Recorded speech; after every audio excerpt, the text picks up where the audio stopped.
Si Kuya Rex arrange ng kinilaw namin. Diyan sa kuan. Tatapos lang namin maghuli ng isda. Ilis na kay pag na magbuang. Si Boy Maas, set out dyan, oh. Boy Maas.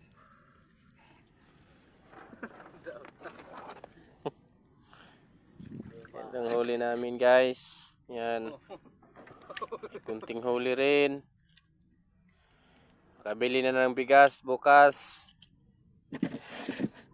Dito pa kami sa dagat ngayon. Ano guys, yung tambay nila guys. UC guys. Tambay. Kinilaw namin kugita at saka danggit. Nagana oh.